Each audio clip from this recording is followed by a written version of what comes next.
In exam view, what important points should you know in gravitational field? Already I uploaded two different videos related to Unit 5, the last topic, Edexcel IAL physics syllabus. The last topic in Unit 5 is astrophysics and cosmology. I already uploaded two different videos, complete lesson in gravitational field, and the next one is complete lesson in cosmology. In this video, I'm going to discuss in exam view, what are the important points should you know to face the exam, right, in gravitational field. Okay, the first point you should know the meaning of gravitational field. Region where a mass experiences gravitational force is called gravitational field. Region where a mass experiences gravitational force is called gravitational field. So that is the first point you must know. The second point you should know the definition of gravitational field strength. The gravitational field strength is denoted by G. The gravitational field strength is defined as gravitational force per unit mass, or gravitational force per kilogram, or gravitational force per unit mass is defined as gravitational field strength. And you should know gravitational field strength is a vector quantity. The direction of the gravitational field strength is always along the gravitational force. Also, you must know the gravitational force is always attractive force. Gravitational force is always attractive. So the gravitational field strength always point towards the mass. Okay, you must know those things. Then the unit of gravitational field strength, Newton per kilogram. You know that Newton per kilogram is the SI unit of gravitational field strength. You should know.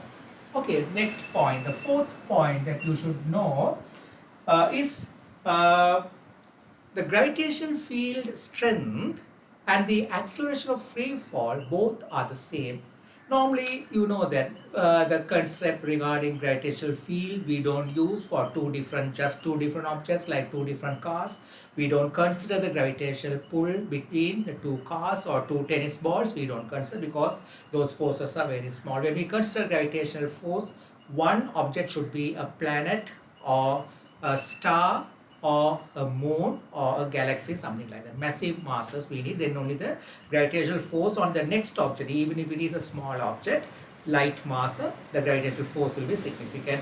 Okay, the fourth point, we should know that gravitational field strength, what we defined here, and the acceleration free fall, both are same for a planet, and you should be able to show that both are the same. For example, if you want to show that gravitational field strength created by a planet at a point in space and the acceleration of free fall of an object at the same point, both will have the same numerical value. So both are the same. How to show that? If this is the planet, the radius of the planet, let it be capital R. There's a point P. At this point, a mass is kept. A mass M is kept. So the only force acting on the mass is the gravitational force that will act towards the center of the planet. Okay, if I define the gravitational field strength at the point P due to this planet is G, the gravitational field strength of this planet at the point P, if I define that is G, then the gravitational force acting on the mass I kept at that point is F. So force per unit mass. So that is F equal mg is the gravitational force mass which is kept at point P, and G is the gravitational field strength. State it as first equation. Now, if you keep mass, the same mass when it is kept there, the only force acting on it is capital F. Now, according to Newton's second law, this is due to the definition. This is due to the definition of gravitational field. I got this first equation. Now, if you think about acceleration of free fall, according to Newton's second law, the only force acting on it is F. So, according to Newton's second law, F equal ma, where a is the acceleration of free fall. This is due to Newton's second law. This is due to the definition of gravitational field strength. Two different concepts, but we consider the same physical quantities. The gravitational force, mass of the object kept at point P. This is gravitational field strength. This is acceleration of free fall. So when you consider these two equations, the left side quantity is the same, F equal F. So the right side quantities should be the same. Mass will get cancelled. Therefore, gravitational field strength and acceleration of free fall of an object at that point both will have the same numerical value. That means both have the same magnitude. Okay, so both are the same, we take it. So acceleration of free fall and the gravitational field strength are the same. You should be able to derive and show this. Right, that is the point 5. Fourth point you should know. Then the fifth point, you should know about the Newton's law of gravitation. What is the Newton's law of gravitation? Says that between two masses, those have m1, m2, the gravitational force is always attractive and it's directly proportional to both mass and inversely proportional to square of the distance of the center of mass of the two objects. So always the distances are measured from the center of mass. So that you must know. So if there are two objects, this is m, this is symbol m, or m1, m2. The distance between the two center of masses of the object is r. Then the gravitational force is attractive. Here the force, whatever the force here, are same, Newton's third law. So the gravitational force is given by G m1 m2 over r square. That you must know. And G is called universal gravitational constant, that is 6.67 10 to the power minus 11 Newton meter squared kilogram minus 2. So far the equations what we came across is, first equation we from the definition G equal F over M, that is F equal mg. The second equation, the Newton's law of gravitation, F equal G mm over r squared, and you know the Newton's the gravitational force is always attractive. So that is the fifth point, that is F equal G m1 m2 over r squared. We can call capital M symbol MO, m1 m2 over r squared. So the r is the distance between the two center of masses. Okay, you must know that. Then the sixth point that relates how the gravitational field strength of a object. The object means it should be already I told, planet or moon or star, or it could be a galaxy. How the gravitational field strength of it varies from the different distances from it. Here all the distances are measured from the center of mass, you must know that. So you should be able to get a relationship for how the gravitational field strength varies with distance, so that they can ask you to derive it. So if the mass of the planet is m at a distance r from it, there's a point P, and if you keep an object of mass m, the only force acting on it is the gravitational force F. Okay, so the mass of the planet is m, mass of the object is simple m. The force acting on the object is kept at point P, F equal G m over r squared. You must know to get the relationship between gravitational field strength and the distance. F equal G mm over r squared. That's the force acting on the small object which is kept at point P. So the gravitational field strength of this planet at this point P is defined as gravitational force per unit mass. That's the definition, the first definition, right?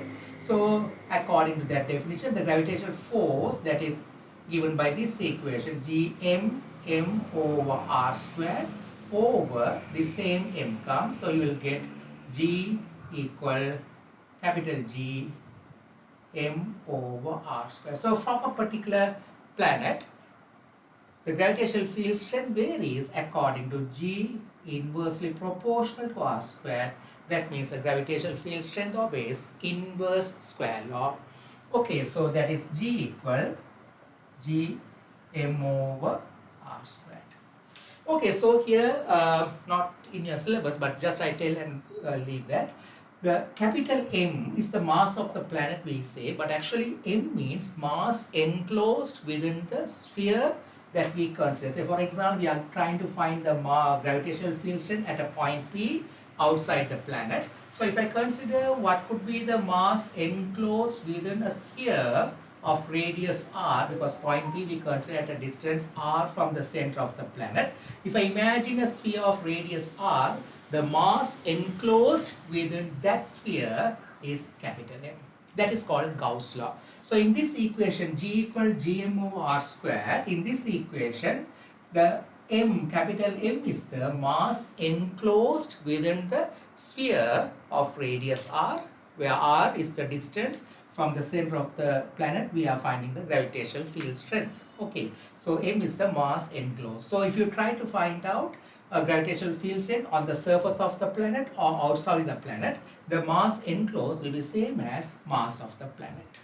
Okay, but so far there are no such question. What could be the gravitational field strength inside the planet at a particular distance? Say, so far there are no such question, but in case if they introduce the meaning of capital M, and they can ask you to calculate by assuming the planet has a constant or uniform density.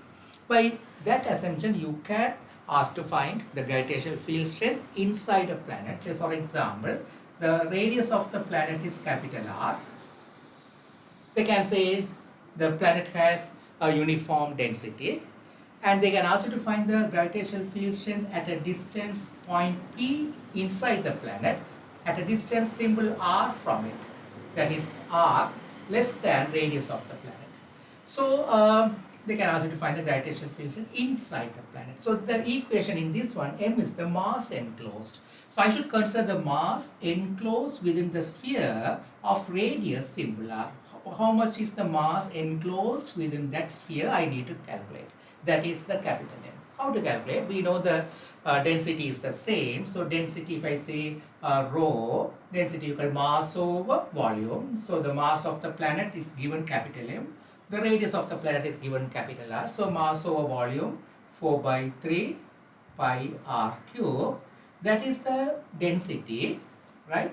So what is the mass enclosed within the volume of radius symbol R? That if I want to find it. So that mass, if I say symbol M, that is equal to mass into density into volume. So density is equal to M over 4 by 3 pi r cube time the volume of the sphere of radius symbol R, that is 4 by 3 pi r cube. So that's going to be 4 by 3, 4 by 3 will get cancelled. So you will get M r cube over r cube.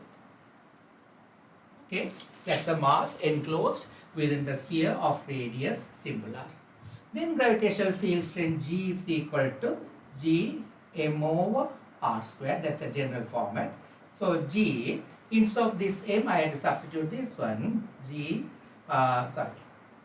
capital M r squared over r cube over r cube over r squared. So that's going to be G M r over r squared, here r cube, so r over r cube. So that will be the gravitational field strength inside the planet. In case if they ask to derive this expression, you should be able to derive it. But there you don't need to know the Gauss law, but they can introduce the meaning of Gauss law and what's the meaning of M, and they can ask you to assume the planet has a uniform density. So by using that concept, you should be able to derive the expression for gravitational field strength inside a planet.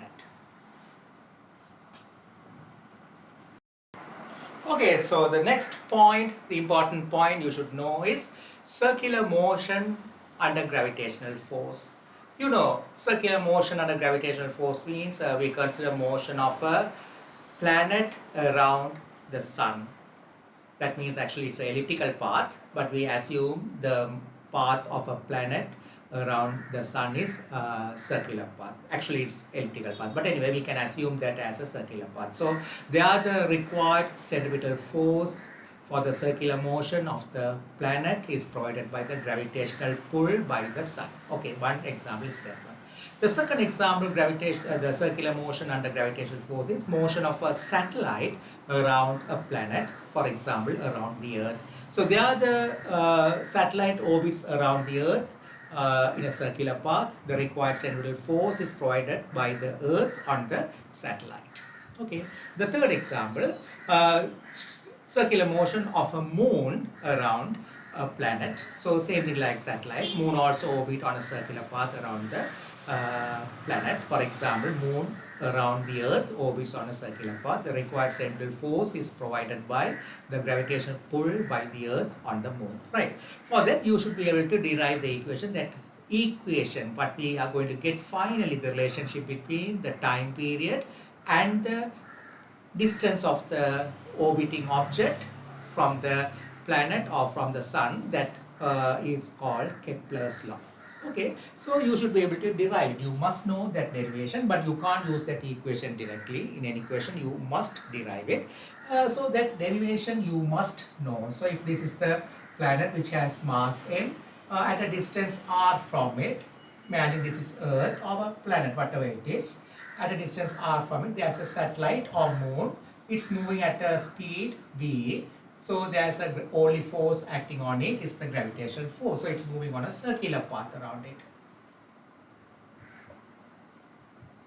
So there's a speed along the tangent, right? So the satellite is moving on a circular path means it needs a centripetal force. So the required centripetal force to have a circular motion, the object which is in circular orbit must need a centripetal force. So the required centripetal, I'm using the word required, it needs a centripetal force. So the required centripetal force is given by F equal mv squared over r, or it could be given as mr omega squared. Either way, we can do write that you learned that in Unit 4, F equal mv squared over r or mr omega squared. That is the required centripetal force. So this required centripetal force could be provided by different types of force depending on the different types of circular motion. For example, when you rotate a marble attached to a string on a floor, on a smooth floor, the required centripetal force is provided by the tension. But here, for the circular motion under gravitational force, the required centripetal force is provided by the gravitational force, which is given by F equal g, mass of the planet capital M, mass of the satellite simple m, g mm over r squared. So this is the gravitational force that is going to give the required centripetal force. So that means that's the reason we equate. Both are two different meaning. This is actually we got it by using Newton's second law and circular motion. This is by using the Newton's law of gravitation. Those are completely two different types of forces, but this required force is provided by this force, so we can equate them if it is moving on a circular path. When it is moving on a circular path, this required force is provided by this force. So I can equate that both gmm over r squared is equal to mr omega squared.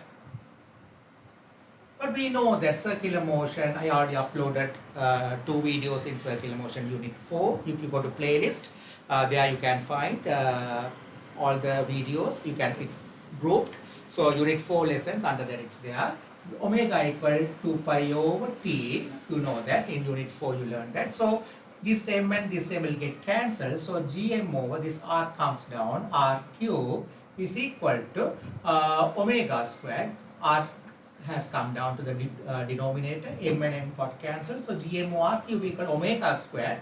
Omega squared means 2 pi over t, all in squared, solve it. Gm over r cube equal 4 pi squared over t squared. Make a t squared subject.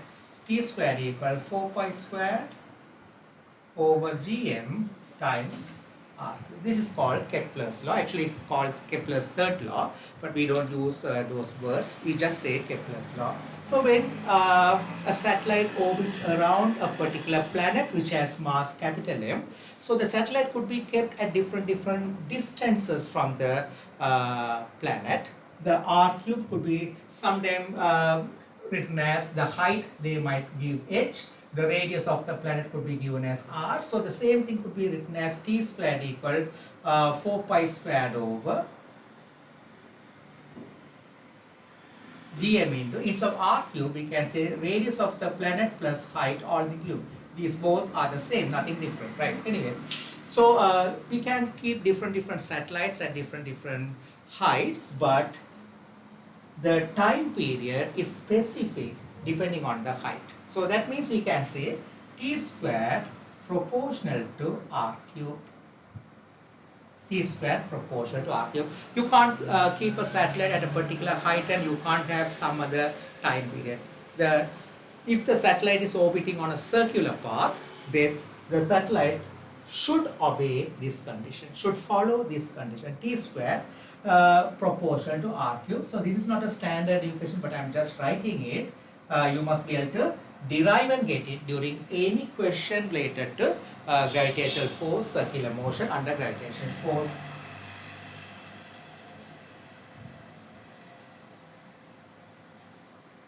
Okay, the next thing that you should be able to get it, same concept by using this and this. Earlier I got this relationship by using this and this. By using these two, I can get an expression for what could be the speed of a satellite when it is at a particular height. What could be the speed of a satellite when it is at a particular height, we can find it.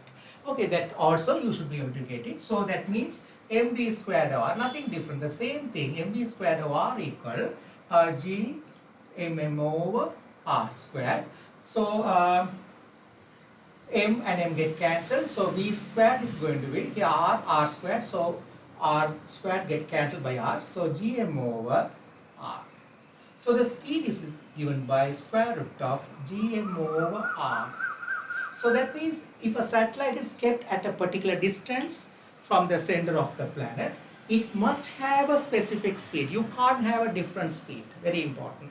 If a satellite is at a particular height above a planet, say for example, we can keep satellites at different heights above the Earth, but when a satellite is at a particular height, it must have a specific value such that the v equals square root of gm over r. So we can say that the speed of the satellite is directly proportional to, inversely proportional to square root of the distance. Okay, so that you must know that you must be able to derive it. V equal square root of gm over r. Better remember these two equations, but you can't use these directly in the section B questions. You have to get this and do. But for certain MCQ questions like statements, better to remember these equations because that will be helpful to give the answer quickly.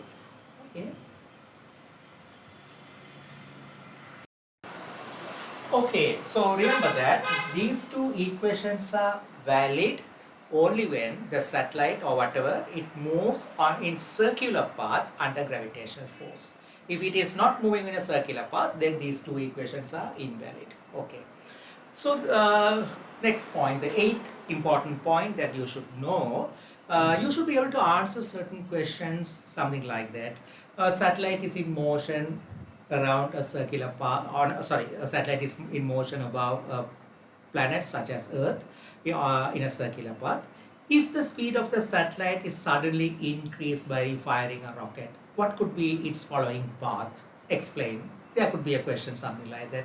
A satellite is orbiting in a circular path around the Earth and the speed of the satellite is suddenly increased by firing a rocket. What could be its following path? Explain your answer. Something like that. If there's a question, you should be able to explain what will happen.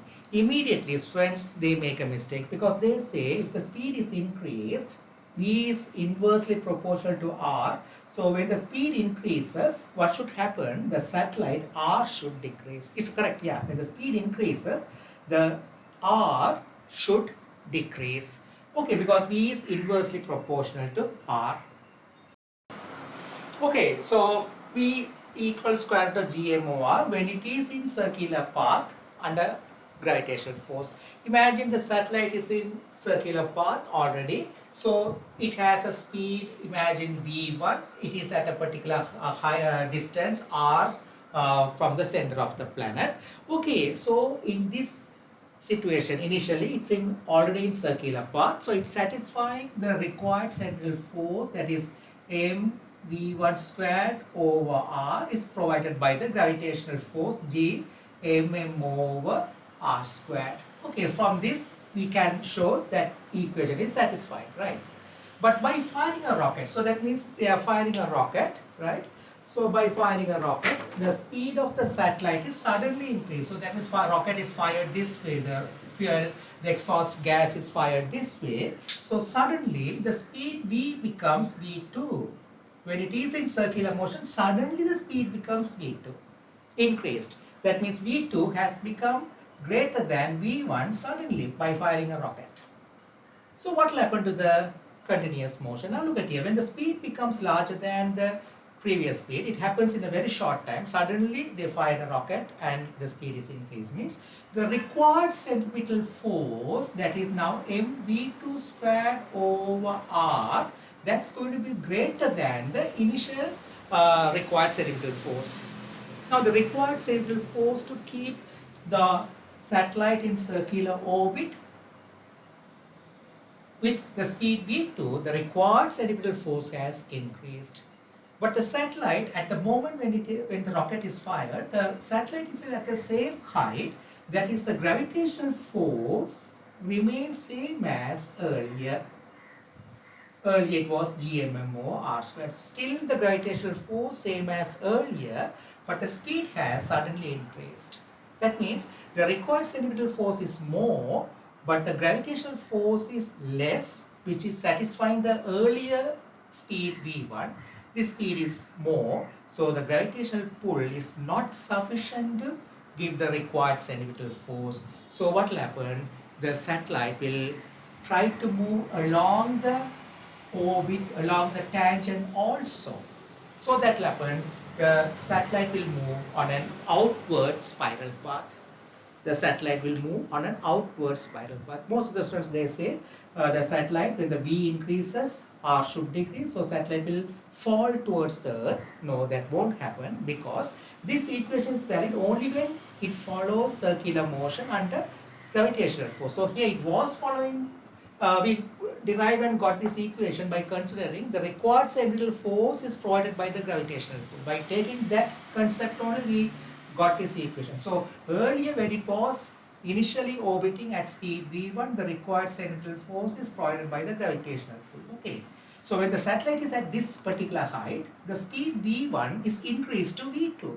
So the required centripetal force now increased. But the gravitational pull at that moment remains same as earlier. Because this happens suddenly, it's increased. So the gravitational pull remains same as earlier. So the required centripetal force is more, but the gravitational pull can't give the required centripetal force. So what will happen? The satellite will try to move along the tangent, and finally, because there is a force still acting, it's not a free object. If it is a free object, it will move along the tangent straight line, but the gravitational pull is still there, but it's not sufficient to provide the required centripetal force. So what will happen? The satellite will move on an outward spiral path. Okay, the same way they can say the other way. The satellite is moving on a circular path at a speed v1, and suddenly due to collision with something, maybe something like a asteroid or something, the speed of the satellite suddenly decreased. The speed of the satellite comes to v2, now decreased. What could be the following path? Describe the and explain the following path, they can ask. When the speed suddenly decreases, suddenly the speed now decreases to v2 due to collision with some astronomical object. So the object is hitting exactly opposite to the velocity, so the satellite exactly opposite to the velocity is hitting, so satellite is suddenly decreased the speed. Okay, but at that moment the velocity is along the tangent, v2 is less than v1. Now the velocity has dropped suddenly. What could be the following path? That also students make wrong. So what they say, the speed decreases, so r should increase, they say. That is true only when if it is following the circular path. But here, when the speed decreases, initially the speed was v1, the required centripetal force is provided by the gravitational pull, so it was moving on a circular path. Now what happens? When the speed suddenly decreases, the required centripetal force mv2 squared over r has dropped. But the gravitational pull remaining the same, because that happens suddenly. The satellite is at a particular height r, so the gravitational pull gmm over r squared remaining same as earlier. Now the required centripetal force has dropped. Now the gravitational pull is remaining same as earlier, means the gravitational pull has now become more than the required centripetal force.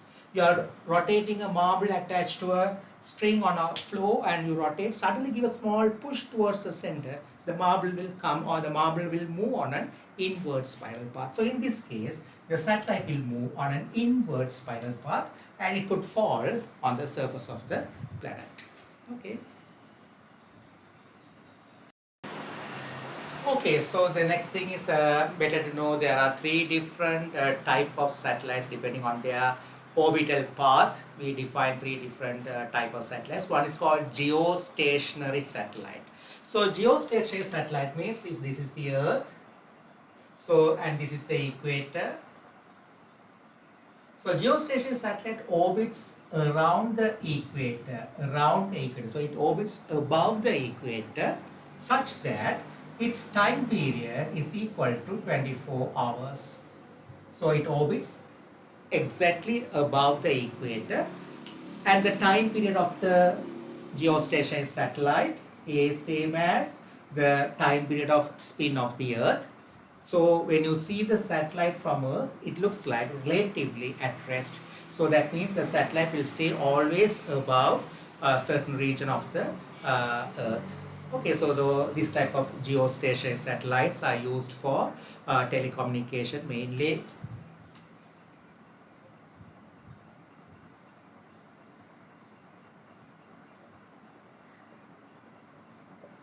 So its time period is 24 hours. It must be above the equator. So the plane of the circular path of the satellite, and the equatorial plane of the Earth should overlap, should be along the same plane. Equatorial plane of the Earth and the plane of the circular path of the geostationary satellite should be the same. So that means the geostationary satellite should be always above the Earth, above the equator of the Earth. There's another type of satellite that is called geosynchronized satellite. So geosynchronized satellite means that's period also same as geostationary satellite, 24 hours. So the geosynchronized satellite means this is the equator. So that orbits something like this path. It can orbit like this path. The time period, this is geosynchronized.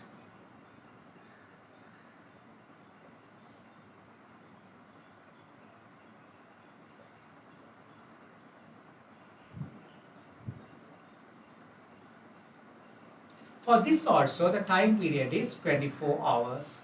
But here the satellite won't be always stationary relative to a particular region of the Earth. But the time period, so if you consider at a particular, when the satellite completes one full orbit, it will come to the same earlier position of the Earth, but it won't be always stationary relative to a particular region of the Earth, right? But time period is 24 hours. That is geosynchronized satellite. The reason why they orbit like this, here you can see the gravitational pull is towards the center of the Earth.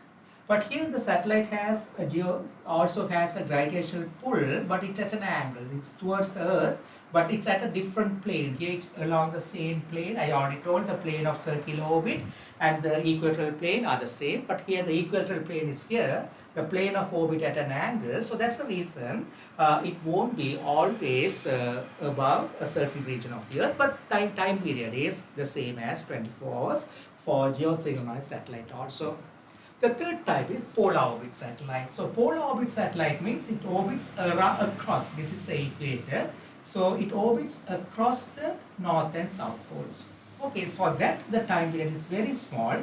So normally it could be from 90 minutes to 120 minutes. So 90 minutes to 120 minutes is the time period of polar orbit satellites. Okay, so you must know these differences. So what's the outcome of it? So geostationary satellite has to be at a particular height. So all these three satellites obey the equation T squared proportional to R cube is applicable for all three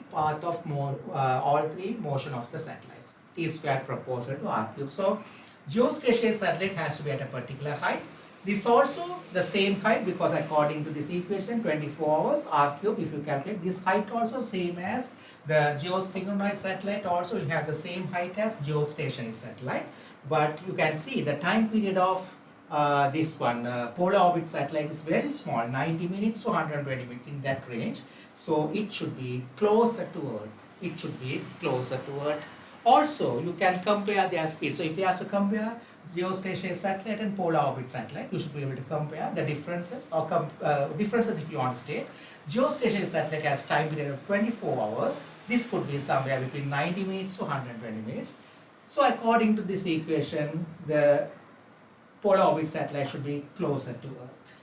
Right, the second thing, when you use this equation is be obtained from the same principle as this one, mv squared over equal gmm over r squared. So according to this equation, both are in, all three types are in circular motion under gravitational force. So here when I use this equation for geostationary satellite, the height has to be at a particular value since time period is 24 hours. So if the height is particular value, the speed has to be specific. For geostationary satellite and geosynchronous satellite, the speed has to be a specific value.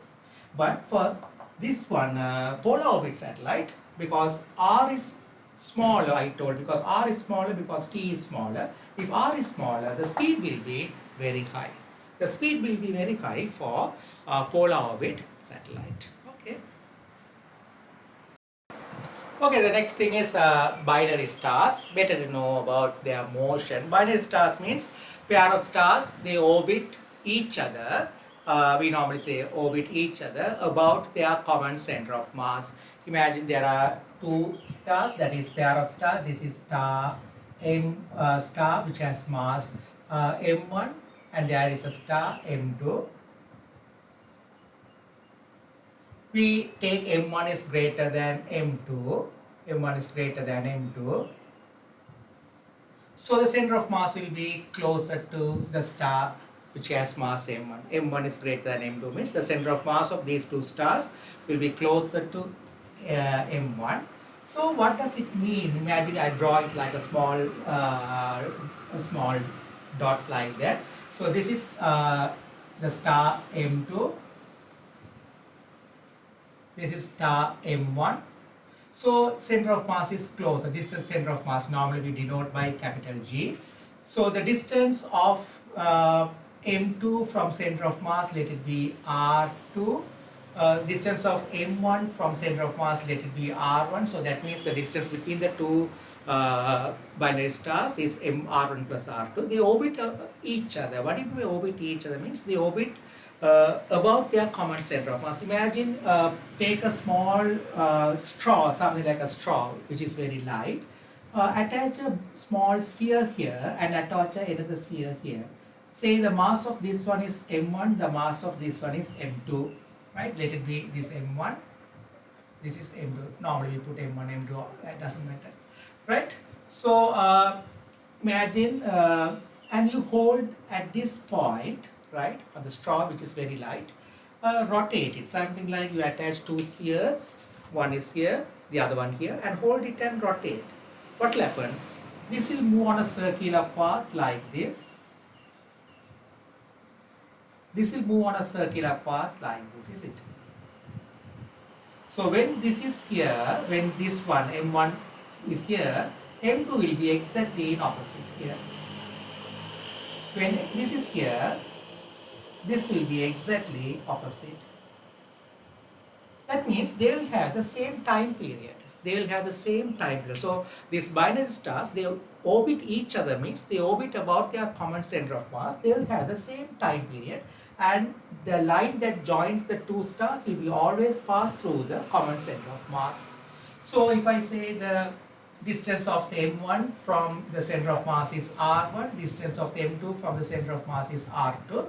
So there is gravitational pull between each other. So that gravitational force is given by F equal G M1 M2 over R1 plus R2 all things square. That's the gravitational force between them, gravitational pull between them, and that force is going to be the centripetal force for their circular motion. So if I consider the star M1, I name them, this is P, this is Q. So when I consider the circular motion of the star P, for that the radius of the circular orbit is R1. For the radius of circular orbit of Q will be R2, but both will have the same time period. So if I write for P, I can use the same equation. T squared is equal to this equation. I can write it, or I can consider like this: F equal G M1 M2 over R1 plus R2, all things squared equal mv squared over R. So that is m1 R1 squared over m1 v1 squared, m1 v1 squared over R1, or I can say m1 R1 omega mv squared, mr omega squared, mr omega squared. That is for P I can write mr omega squared. So that means here this m1 and this m1 will get cancelled. So G m2 over R1 plus R2 all things squared is equal to R1 omega, I can say 2 pi over T all things squared. From this we could be able to find the time period of circular motion of either M1 or M2, because both will have the same time period. So they will orbit about each other, about their common center of mass. So both will have the same time period. So they can ask any questions like this. Yeah, once it came long ago. Okay, so next thing is gravitational potential. So the gravitational potential of a planet, they can ask to get an expression of gravitational potential of a moon around it at a particular distance, or gravitational potential of a galaxy, whatever it is. So the gravitational potential, say for example, there's a planet which has mass m at a distance r from it. What could be its gravitational potential at point P? So how do we define the gravitational potential of the planet which has mass capital M at a distance r from its center of mass at point P? What could be the gravitational potential of the planet? We defined as work done in moving 1 kilogram mass from infinity to point P. Work done, the total work done in moving 1 kilogram mass from infinity to the point P is defined as the gravitational potential of the planet at point P. But you know that if I move a 1 kilogram mass from infinity, actually we don't need to do work on it, because gravitational force is always attractive. So that means the object which is moving from infinity is going to gain kinetic energy, because this is going to pull the object. If the mass of the object is m, the object is going to be pulled by the planet. So it will be always an attractive force, we know that. So the object is going to gain kinetic energy. So if I leave an object somewhere little closer to infinite distance. Why do we say infinite distance? Is when r becomes infinity, theoretically the force becomes zero. So we start its motion from a point where there is no gravitational effect. From that point we let the object to move towards the towards this planet. Okay, anyway, whatever it is. So imagine it's at far distance, we leave 1 kilogram mass. So when it moves towards it, it's going to gain kinetic energy, means work is done on it by the planet.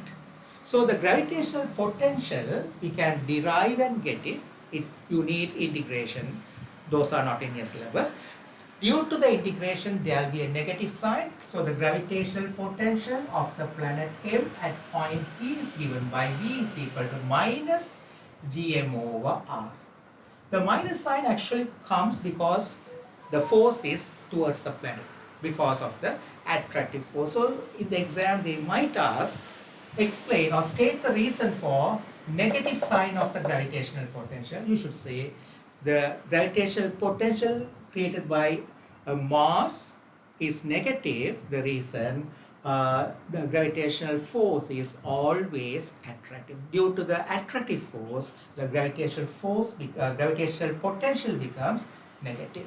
You can compare this with the electric field. How do we define the electric potential? Imagine for a point charge Q, a positive point charge Q. We move 1 coulomb charge from infinity to a point P, and we say V equal KQ over R. So there it's a positive quantity. The reason we move 1 coulomb, positive 1 coulomb charge. So this also we take positive, positive repel.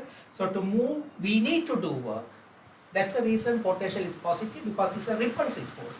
But here no work is required. Automatically this will pull it. That's the reason there is negative. Okay. So that's the way better know that. So in case if they ask the reason or the meaning of negative sign, you can say gravitational force is always attractive. Because of that, the gravitational potential is negative.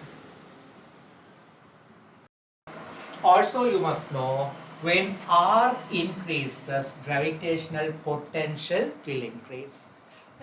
Simply you can see that when R increases, the denominator is increasing. With negative sign, the gravitational potential will increase. So we have to use the negative sign. Any calculation, we must include the negative sign. So that's very important. V equal minus Gm over R. Say for example, when R increases, this fraction will decrease. With the negative sign, the value will increase. Do you understand? When R increases, that fraction will decrease. So when you include the negative sign, the value will increase. So for example, compared to minus 20 volt, minus 80 is larger. When R increases, the fraction value will increase. The fraction value will decrease. But with the negative sign, that value is more than this value. You know that. So very important, you must know, when R increases, gravitational potential will decrease. When R increases, gravitational potential will increase. R increases, gravitational potential also will increase. You must know that. Okay, the next thing is gravitational potential energy of an object. Gravitational potential energy of an object in gravitational field. Gravitational potential of an object. Gravitational potential energy of an object in gravitational field. How do we define? That's the energy possessed by an object due to its position in gravitational field is defined as gravitational potential energy. The energy possessed by an object in gravitational field due to its position is defined as gravitational potential energy. Mathematically, it's given by the equation for gravitational potential energy of an object means when the object is at a particular point where the gravitational potential is V, then the gravitational potential into mass of the object. Gravitational potential times mass of the object is defined as gravitational potential energy. Remember that gravitational potential energy of an object in gravitational field. How do we define? You keep that object at a point P. The object has mass M. At that point P, there is gravitational potential due to the gravitational field already exists. So the gravitational potential into mass of the object is the gravitational potential energy of the object. So we know that V is equal to minus Gm over R. So that is minus G capital M over R. So this is the mass that creates gravitational field around it. In that field, this mass is kept. So the gravitational potential energy of this mass is given by minus Gmm over R. Again, you must include the negative sign. In any calculation, you must include the negative sign also. Okay, so we know that here also when R increases, the value of the fraction will decrease. The value of the fraction will decrease when R increases. That means when the object moves away and away, the fraction will decrease, but with the negative sign, the gravitational potential energy will increase. You have to get it? So when the object moves away and away from the planet, the gravitational potential energy of the object will increase. So the maximum value of the gravitational potential energy occurs when R becomes infinity. When R becomes infinity, the maximum value of the gravitational potential energy will be 0. Okay, when R becomes infinity, the gravitational potential energy maximum will become 0. Right? That is the maximum gravitational potential energy of an object that could possess when it is under influence of gravitational field created by a planet or moon or a galaxy. So R increases, gravitational potential energy also will increase, because we have to include the negative sign in any calculation. Okay, so they can ask why the gravitational potential energy is negative. Okay, so how can we say the gravitational potential energy is negative? You can say, according to this equation, when an object is taken to infinite distance, work is done on it. Is it? You imagine you are moving the object away from the planet at constant velocity. I can move this pen from here away from the earth at constant velocity. Means I am doing work on it. So when I do work, it's gaining energy because I am doing work on this pen. So same way, if you are moving this object away from the planet, work is done on it and it's gaining gravitational potential energy. You are moving it at constant speed, means no change in kinetic energy. So when work is done, it's gaining gravitational potential energy. When we move this object to infinite distance, it will have the maximum gravitational potential energy, which becomes 0. So when it is at infinite distance, which has the maximum gravitational potential energy 0, means otherwise it should have a gravitational potential energy lower than 0, it should be negative. Okay.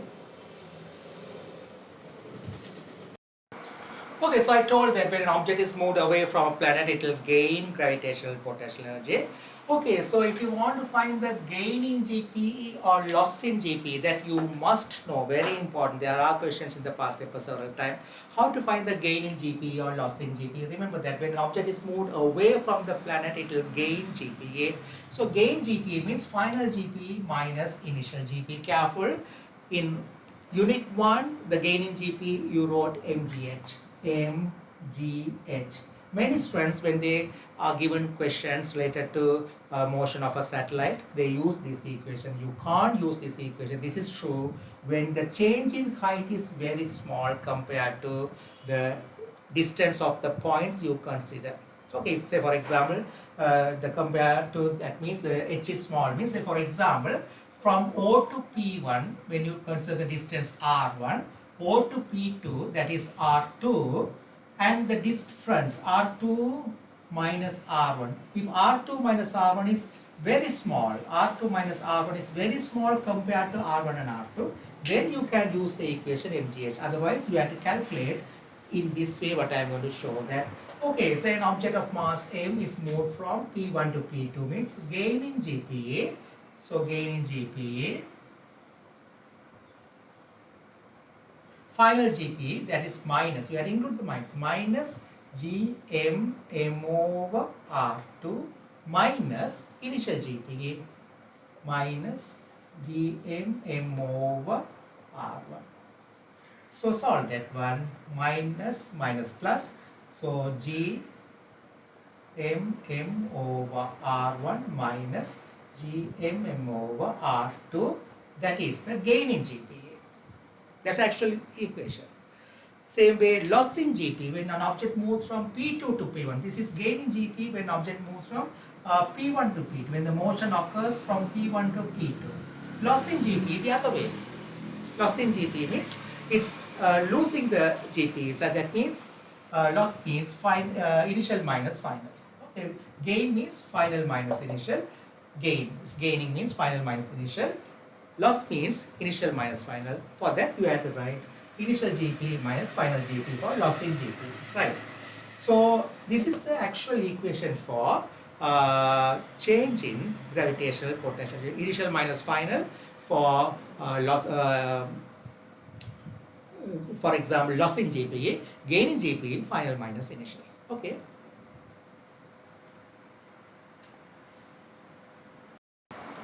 Okay, so when we consider Earth of a planet of radius r, where an object is projected from the surface of the planet, what we did in Unit 1, imagine the radius of the planet is capital R. So an object of mass m is projected from the surface of planet to a height. So initially it's on the surface of the planet at P1, finally at P2 it moved through a height h. So what's the difference between what we learned in Unit 1? If you give unit 1 student and ask you to write an expression for gain in GP. An object of mass m is projected from the surface of the planet. It's moved through a height h and reach the point P to write an expression for gain in GP. Certainly that student will write mgh, because he assumed the g is the same at all points. But we know that g varies with r. But the variation can be negligible when r is very small. That is, when h is very small compared to, because h means it depends on the comparable. It should be we had to consider the gravitational field strength at this point or this point. When we had to consider the radius of Earth. So if this h is very small compared to r, okay, if this height is very small compared to the radius of the planet, the gravitational field strength at this point and this point will be almost same. So there we can write mgh as a gain in GP. I'll show you now how the actual equation becomes mgh. I'll show that now. They can ask you to show. So here the gain in GP, we write this way, gain in GP equal final GP, that is minus g m over the distance, the radius of the Earth. I said r, this is height h, r plus h, minus gmm over r. So actual equation is this one for gaining GP. This is the 100% correct equation, not mgh. But we can get that mgh, okay, what we learned in unit 1 by using some approximation. So minus into minus plus is going to be g m o r minus g m over r plus h. Okay, so still we have to take the LCM r into r plus h as the LCM. So r into r plus h, because here I can't make approximation r, h, we can't compare. Here I can't say, since h is very small compared to r, means I can't write the denominator as r. Some students, they make mistake here. They say h is very small compared to r, so this one I can write capital R plus h almost equal to r. So then finally it will become 0. You can't do that approximation. We have to do like this. Okay, take the LCM r into r plus h, solve it. So when you solve it, will become GMM, we can take it out, GMM into r plus h minus r. So that is going to be GMM over r into r plus h times r and r get cancelled, here h comes. Okay, now I can make the approximation, because if I make the approximation, since h is very small, say the radius of the Earth is almost 6,400 kilometer, the object is thrown to a height of 50 kilometers. So 50 kilometers is very small compared to 6,400 kilometer. Therefore, I can't say h is very small compared to r. Therefore, r plus h almost equal to capital R. If I put it here, this and this expression becomes same, we will get 0. So mathematics, not physics, right? So to avoid that, I worked out little more. Now I can make the approximation, since if h very much smaller than r, then r plus h approximately equal to r. Say for example 6,400 plus 50 is approximately equal to 6,400, not a big thing. Compared to this value, this is very small, right? So I can write it as r. Now write this equation, this becomes GMM over r, r plus h I can write r, this h there. Now this I can write Gm over r square, r into r square. So Gm over r square into this m into h. Gm over r square is the gravitational field strength on the surface of Earth. G equal Gm over r square, that's the gravitational field strength on the surface of Earth. So Gmh, that is mgh, is the gain in GP. Okay, so this approximation they can ask you to derive. So they never ask, but they ask like this. This student says he can use this equation for gain in GP. Is it correct or what's the mistake? Something like that they can't ask. If they ask, the answer should be, if since the height, change in height is comparable, if it is comparable to the radius of the planet, this is wrong. We can use this equation only when the change in height is very small compared to the radius of the earth, then only the gravitational field strength will be almost same in the region from this point to this point. In that region, the gravitational field strength will be same only if h is very small compared to the radius of the planet. Okay, so the next thing is total energy of a satellite. You should be able to get an expression for total energy of a satellite. So the total energy of a satellite, kinetic energy plus gravitational potential energy. Kinetic energy, we know that half mv squared. V is equal to square root of minus P equal to square root of gm over r. So half m, the speed square, the speed, I don't use this one, so gm over r plus gravitational potential energy minus gmm over r. So solve it, you will get minus gmm over 2r. That is the total energy of a satellite. That is negative. You should be able to explain why it is negative.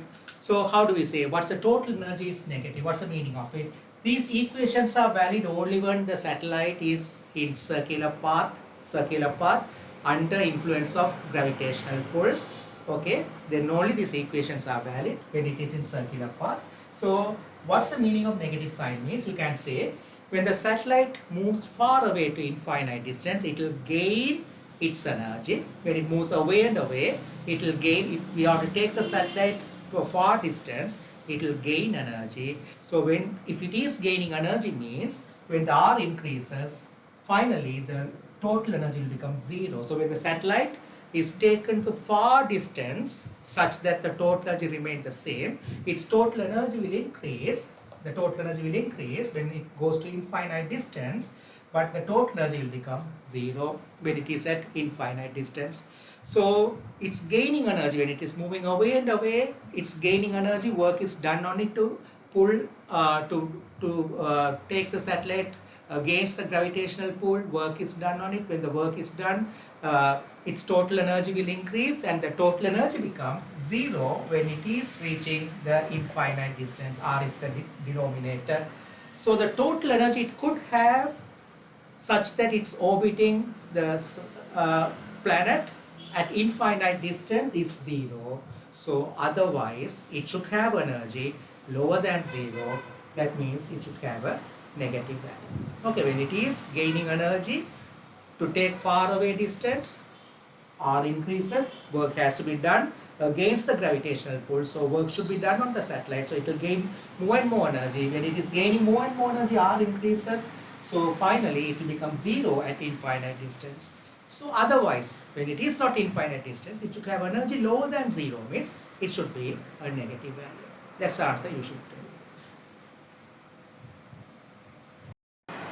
Okay, the last topic is escape velocity. Escape velocity means projecting an object from the surface of a planet such that it never comes back. So the minimum speed required to project an object from the surface of a planet such that it never comes back means initially it has kinetic energy half mve squared. It is the minimum speed required such that it never comes back, and it has a gravitational potential energy on its surface that is minus gm. M is the mass of the planet, gm m over r is the radius of the planet. So it never comes back means the object, when it reaches a point, it should not experience any gravitational force means it should reach infinite distance. When it reaches the infinite distance, the gravitational potential energy will become zero. So we are calculating the minimum speed means when it reaches that particular height, that is the infinite distance, it should come to rest. It can have a speed more than zero, but we are calculating the minimum speed such that it reaches the infinite distance means at the infinite distance the kinetic energy also should be zero. Solve this equation. So m and this m will get cancelled, here right side 0. So half VE squared equal to G m over R. So VE squared is equal to G m over R times 2. This I can write G m over R squared into R 2 times mathematically. So G m over R squared is G on the surface of the planet G. So that is VE squared is equal to 2 G R.